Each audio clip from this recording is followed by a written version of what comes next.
Welcome back to Bleav in Colts. I'm Lawrence Owen. With me, as usual, is my guy, Jerraud Powers. And Jerraud, oh my goodness, training camp Finally. starts tomorrow. How excited are you about this season?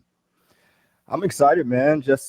I mean, I'm a big believer in the best time of the year is right around this time. Getting ready for school to start. Football is about to start all across America. Everybody's about to be on the same type, I guess, sports schedule.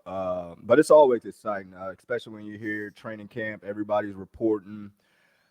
Just to get things back going. I think the NFL did a good job in staying relevant for 365 days with all the different storylines in the off season. So now we can just get back to focusing on football, and it's always fun. It's fun, man. I can't wait. Absolutely. I can't wait either. I got tickets to go. I got my media uh, passes to go in and do that as well. It'll be nice with the fact that the players now will be able to interact with the fans Man, along the sidelines and stuff rather than just sit like 20 feet away and then sign footballs and throw it to them. I mean, that was interaction at least, but it wasn't the same as right up on you signing stuff and saying mhm. hi and taking pictures and things of that nature. So that's really fun too. Before we get started, I just want everybody to know that over on Bet Online is the fastest and easiest way to wager on all your favorite sports, contests, and events with first to market odds and lines. Find reviews and news for every league, including Major League Baseball, NFL, NBA, NHL, combat sports, esports, even golf. BetOnline continues to be the top online resource for all your sports information from live in-game betting, props, and futures. Head to BetOnline today or use your mobile device to join and make your first sports bet. Use our promo code Bleav50. That's BLEAV 50. Yes, that's changed apparently. To receive your 50% welcome bonus on your first deposit. BetOnline, where the game starts. So you're talking about we was talking about earlier before we got on that this is that where the season starts for players, right? This is something where you feel like everything starts to change. Um as you when you were a player and you start knowing that training camp is like this week, do you start getting a little bit anxious, or how do you feel as this time rolls around? Man, to be honest, as a player, I think like a couple weeks leading up to the actual day of reporting, you're kind of trying to get everything settled in with your family, trying to, get that last minute vacation in, that last minute of just spending time with the family on a free schedule. Because Hmm. everybody knows once training camp starts, everything that comes with football comes first. Family comes second, literally. I mean, that's your job, but it's always an exciting feeling just because it's the start of a new season for one, and then it's time to put all the old stuff that happened last year behind you.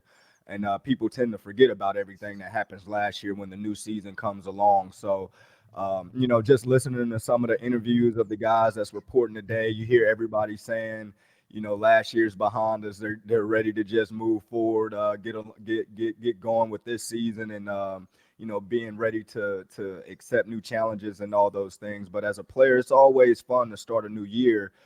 Just because it's like another clean slate.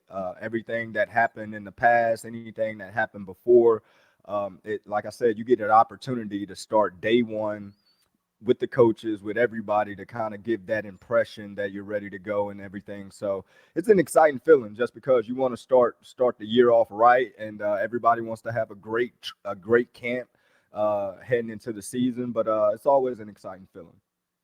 How difficult is it to, even though it's been, you know, 6, 7 months since the nasty way that a season ends, especially the way it ended for the Indianapolis Colts last year, where they were 90% sure they were going to make the playoffs and then lose two straight in the way that they did. How difficult is it to put that behind you even 6 months later? trying to walk in and start the season fresh?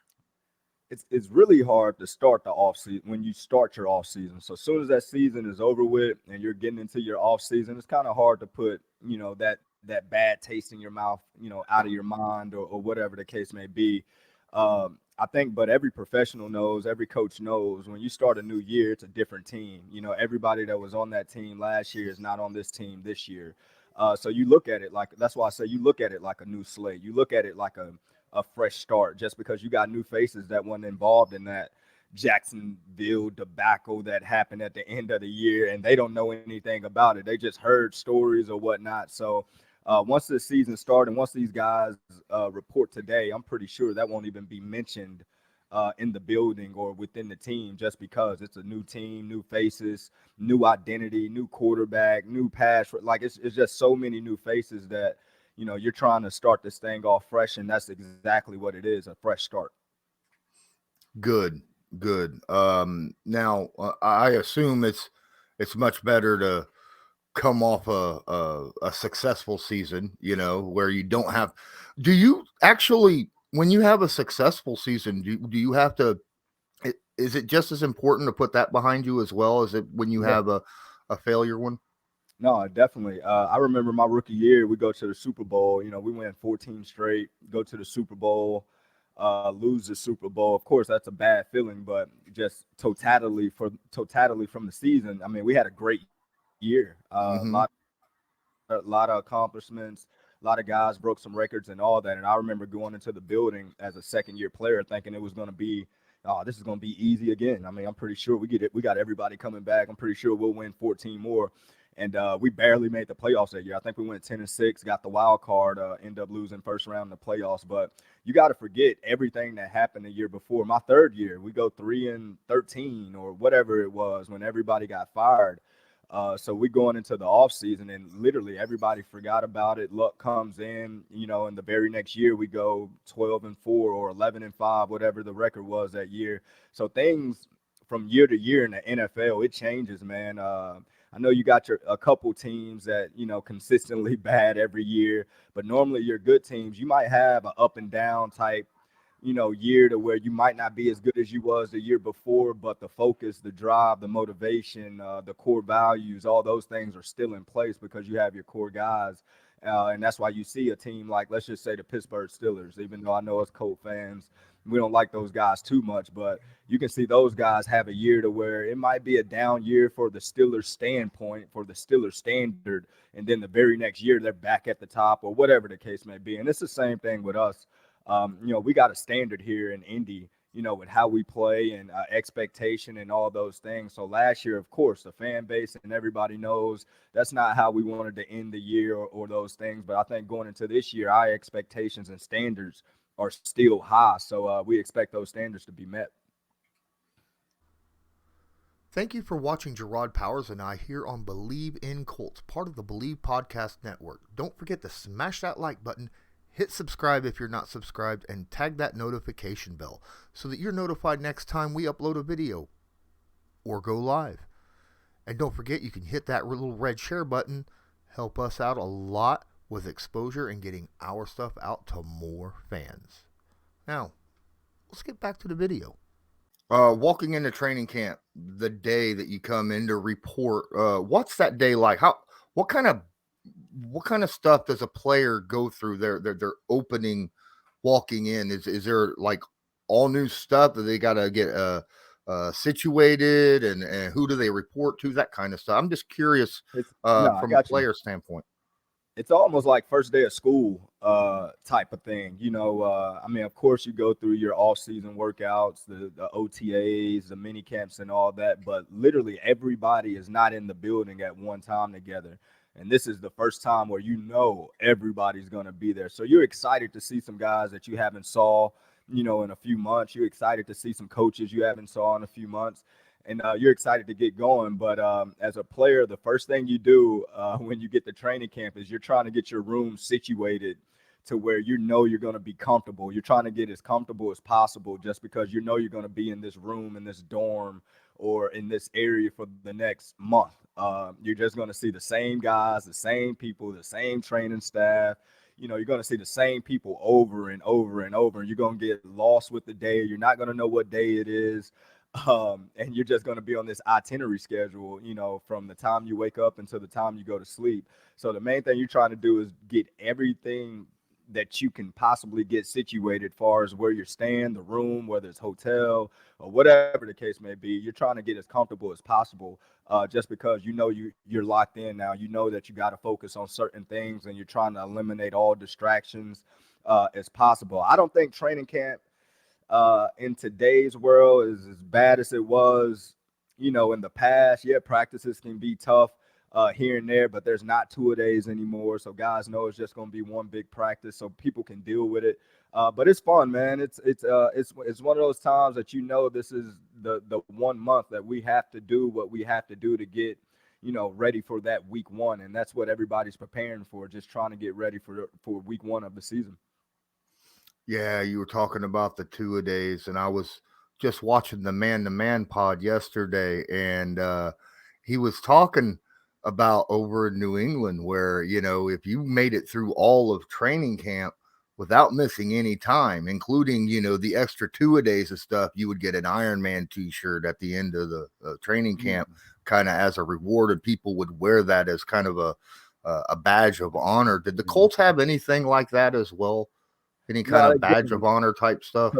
So when I was there, my 4 years there under Jim Caldwell, who come from the Dungy family, and they say Dungy was the exact same. They were good at taking care of their guys. So, they will make a guy sit out of practice, or make a guy that might want to practice sit out just to reserve and just not to put, any extra wear and tear on your body. So they were real good at seeing what they needed, and making sure certain guys was always fresh. I mean, you got your Reggie Waynes, your Paytons, and all those guys that no matter what, they weren't going to miss any practice. But if a coach came to me, a GM came to me and was just like, hey, JP, you don't got to practice Tuesday. We're going to let you sit this one out. Got to make sure everything fresh. I was the type that I wouldn't go argue with them. You're going to give me a day off, I'm going to take that day off.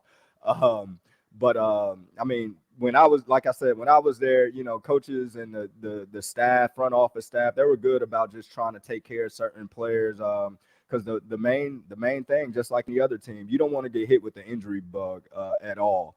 Especially in a time to where the season hasn't even gotten here yet. So in training camp, a lot of people try to be careful with certain players and making sure that we can keep certain guys healthy as possible. Just so when we get to week one, everybody's 100% healthy and 100% ready to go. That's interesting that you bring that up. So earlier this offseason, Frank was talking about Frank Reich, coach. We'll make that easy. He's earned that title. He deserves that title. I might as well give him that title when I speak about him. So Coach was talking about how they are going to be practicing this offseason 100% full tilt go. I'm just curious your thought process on this. You're just talking about, certain players taking it easy or taking a little bit of time off so that they don't get hurt. Where's the balance there between, not really putting full throttle and end up possibly, getting injuries, as opposed to going full throttle for practices, maybe getting, a little bit of wear and tear there, but what's the benefits of going full throttle as to not? Oh, no, you have to go full throttle. He's right in that. When I say taking care of players, there's certain players that might be dealing with certain type injuries still, certain type off-season surgeries, or whatever the case may be, to where like, for instance, let's just say Darius Leonard. There's nothing Darius Leonard can do in training camp that's going to shock anybody in the front office. They know exactly what they're getting with him. They know exactly what he can do, what he can't do. So their main thing with Darius would be like, yeah, we want Darius to practice 100%. Don't get me wrong, but we got a plan for Darius. On certain days, it's an off day for him. Like, we got to make sure guys are taken care of. But the gist of the practice, or the entire thing, every day is going to be 100% full throttle, because that's how the season is. You don't play a game to where it's 75% full speed or whatever the case may be. So every practice is 100% full speed, 100% full tilt. Coaches giving it their all, players giving it their all, but there are certain guys within the team that that's going to be on the 53-man roster and that we have to have healthy, that you're going to take care of or have a plan. And that's just not something that they might wake up and just be like, hey, I think Darius need a day off. This is all going to be scripted and ready to go from the start. They probably already got all the guys reps and who's doing what already scripted on paper. So it's not like it's a day-to-day deal. It's a plan for everybody. But he's right. I mean, you got to practice 100% full tilt because that's the only way you can get ready to play in a regular season game. And everybody knows, if you've been to an NFL game before, everybody knows how fast, how physical, and just, how these guys prepare in order to play a game. So you have to practice that way as well. So last year, well, for the most part, the Colts have been pretty good at doing joint practices for their last, week of training camp heading into preseason. This year's no exception. Last year was no exception. Now, last year, our joint practice, I was there. I remember that first joint practice, and there was some hitting going on, right, between the two teams on their offense and defense when they were running the scrimmages and stuff of that nature, and a few scruffles happened, and I remember Jonathan Taylor started running the ball. Like he had this look on his face all of a sudden, like halfway through the practice, like something changed, right? And he started running hard, like knocking people down, not running them over, like he wasn't a game. And some fights started to break out. Come to find out, apparently the other team was hitting a little harder than they expected, and then Jonathan Taylor took exception and said, well, if they want to play full physical, I'll give them full physical. So is that a common occurrence? I mean, did you run much joint practices when you were with the Colts? No, it wasn't. I don't even think it was a thing when I was with the Colts. But I've been a part of some elsewhere. But the thing with the joint practices is both teams, before the practice start, when they're in their own individual meeting on their own team meetings, there's a certain, I guess, etiquette that coaches try to let the players know, like, hey, we're thudding, we're not taking nobody to the ground. Yes, it's full throttle, but we're not trying to get anybody hurt over there. They're not trying to get anybody hurt over here.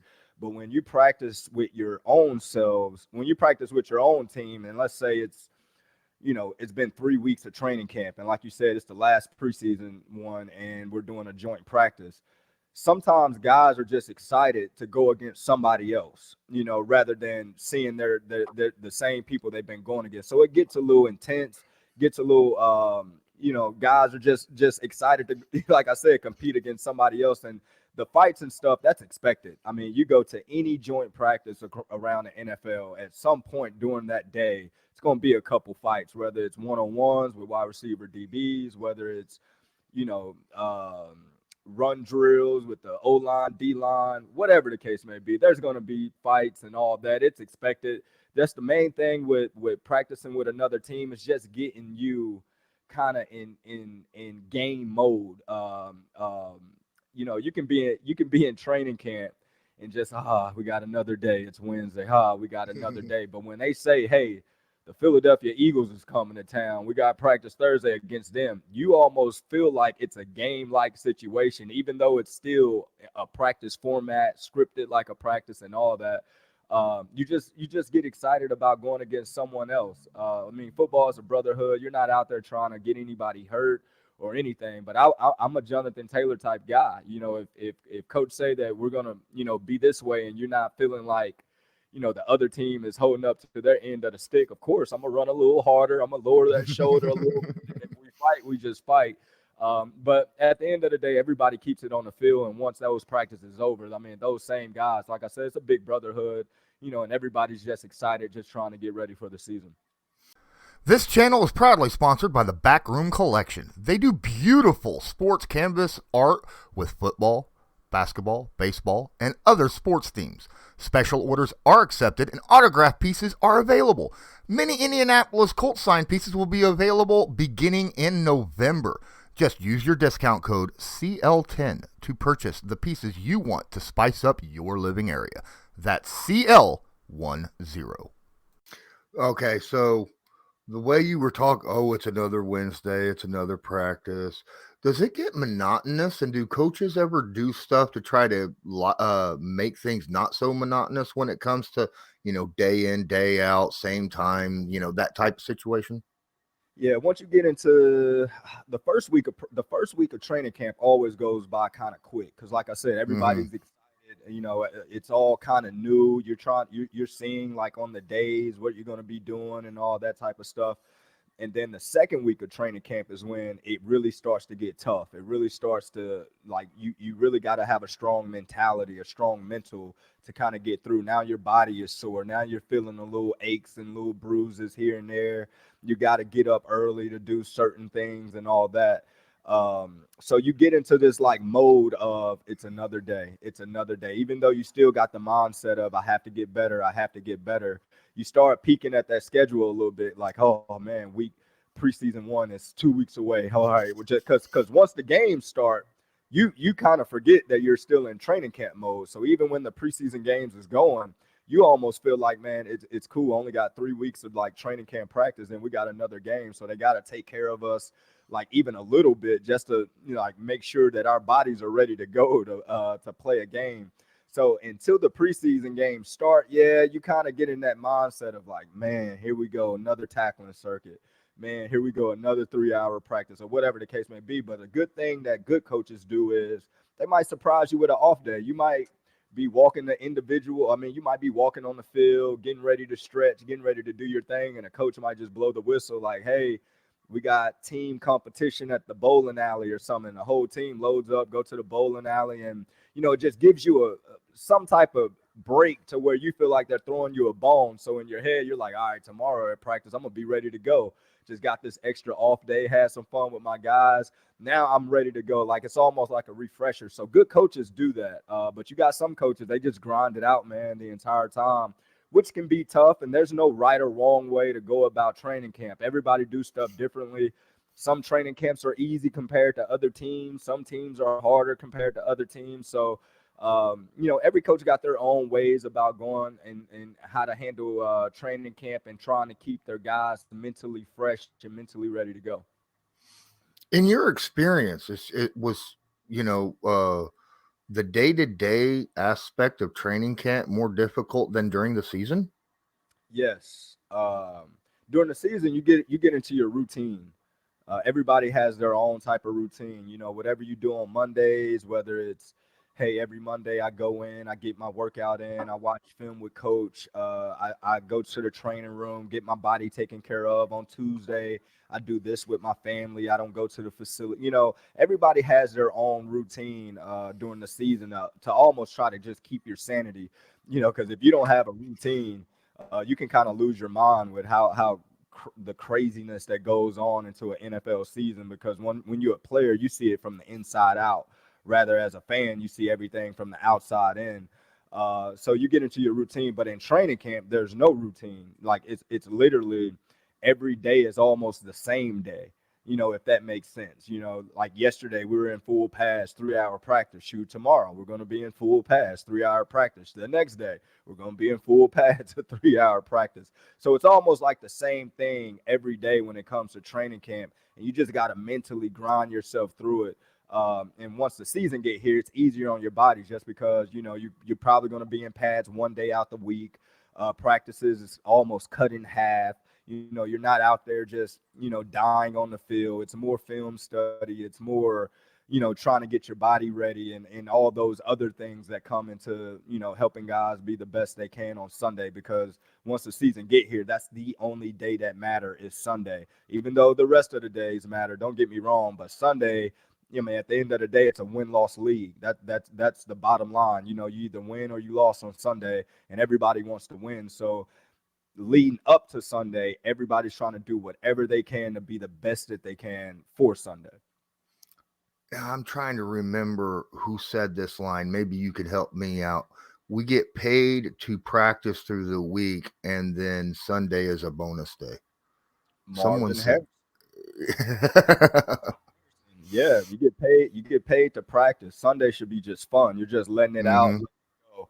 And I used to talk to Reggie and ask Reggie about question. I mean, ask Reggie questions about Marvin Harrison all the time. And I think that's where Reggie got a bunch of his regiment from. A lot of stuff that he put into his routine and all that came from Marv. Marv was one of those guys that he never missed practice. He never missed a rep. He always practiced hard just because on Sunday, if you practice a certain way or if your week of practice is a certain way, Sundays can literally be easy for you just because you're prepared, you're ready to go. You're only going to get, to be honest, when you're thinking about guys that's playing on Sundays, you go through all those reps during the week at practice and all that. And then on Sunday, let's just say for the offense, you might have 70 plays, 60, 70 something plays. And that's if they're calling your formation, your group package or whatever. So some guys might only be playing 50 plays a game. Some on defense, let's just say Kenny Moore on defense. Nichols probably play about 60 plays a game compared to if you're just the outside. Well, let me back up. Kenny does play on the outside during base situations. I get that. But if you're just on the outside at corner in the base situations, you play every snap of the game. So if there's 100 reps during the game, far as for the defense, you're probably going to be out there 100 times. Let's just say you're the third corner and you just come in sub packages. That means out of those 100 reps, you might play 60 plays, 65 plays, just on the sub packaging deal. So that's why everybody say during the week of practice, you got to practice. You got to go hard. You got to prepare yourself for everything during that course of the week, because on Sundays, literally, it should be easy for you. So the Indianapolis Colts made some roster moves on Sunday. Could you explain the PUP and the active non-football injury list, please? The PUP means the guys that are coming in have some type of injury or something that they're dealing with that they're not physically able to go, like at the moment right now.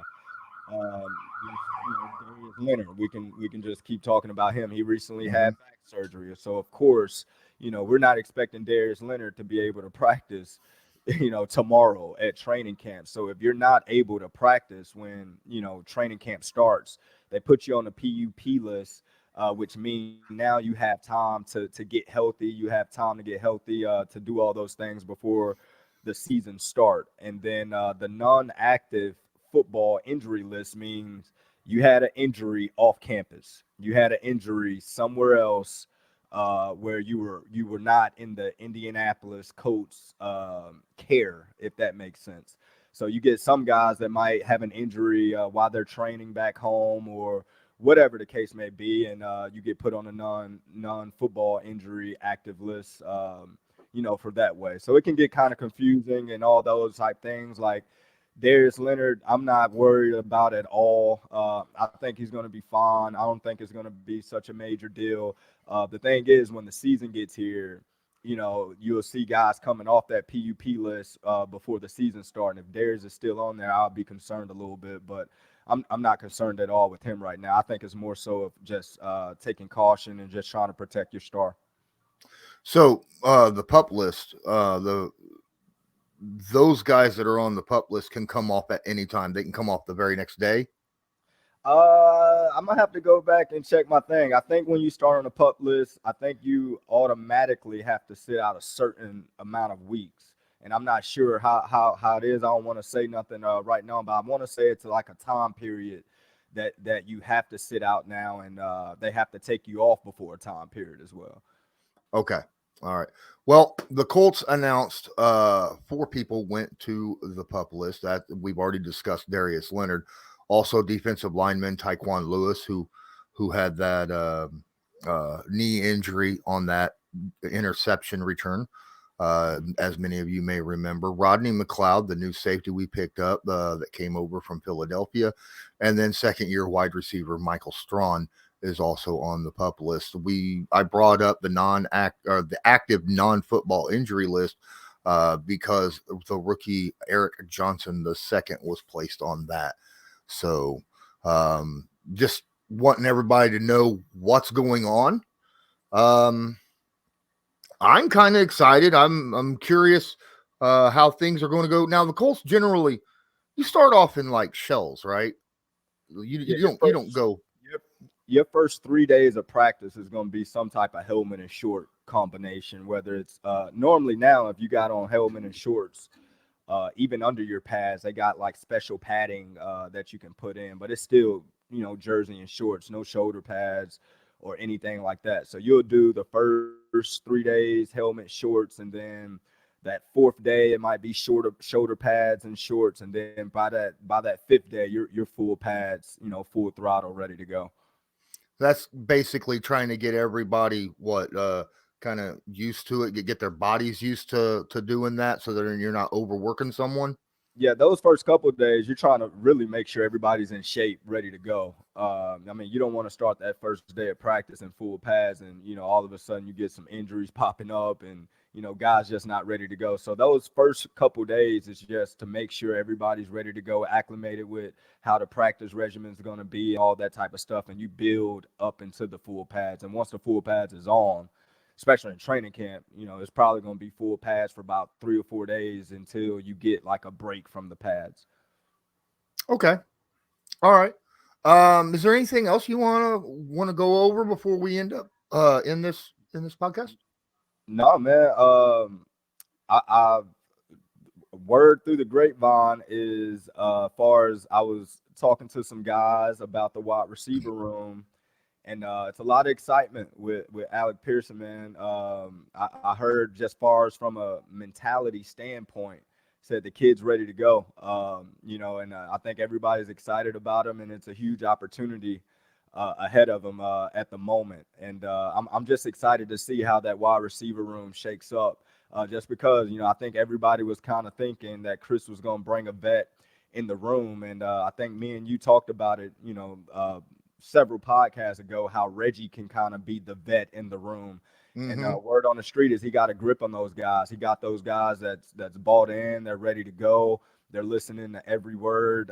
They're really trying to take heed of that room. And I'm just excited to see in training camp, can those guys really hold their end of the bargain? And I know everybody was talking about T.Y. as a possibility during training camp in case somebody gets hurt or whatever the case may be. But I think the wide receiver room is going to shock some people this training camp. Yeah, I've been saying this ever since they were talking about, hey, our wide receiver room's not deep enough, and we need to go get a vet. We discussed this. I just dropped a tweet yesterday about it, right? Right. I don't know if you saw it, but if they make a move, it won't be until well into training camp, and that's because something's happened, right? Because they have faith. Right, Coach and Ballard have made it very poignant that they have a lot of faith and confidence in this wide receiver room, and they have seen what they can do better than us current couch GMs and couch coaches, right? So right. We'll see how that works out, but I don't see anything. I don't foresee anything happening, especially anytime soon. Hope that Mr. Alec Pierce, if you're watching or listening, show out, make everyone believe. Paris Campbell's trying to do the exact same thing, right? He's out there. Hey, this is my time, right? I'm not getting injured this year. Yep. So, and then we got a lot of other guys on the team as well, Des Patman and Ashton Doolin and quite a few others that are on this team. It's time for these guys to step up. Reggie's that guy. I mean, if there is anyone out there that I can think of that could help a wide receiver get better at route running and get better with their hands, it's that man, right? For sure. Sure. And that's what he's doing. So we'll see. All right. Well, thanks so much. Sorry for the delay for this podcast today. I had a lot of technical issues, no power, no internet. over the weekend due to some storms that rolled through. So that's why this is coming out a day late. But thank you all for being patient. Thank you, Jerraud, for waiting a day and making a little bit of time out of your day today to get this done. Thanks so much. And until next time, I'm Lawrence Owen. That's Jerraud Powers. And until next time, as usual, this is Bleav in Colts, brought to you by Bet Online. Go Colts. Do you believe?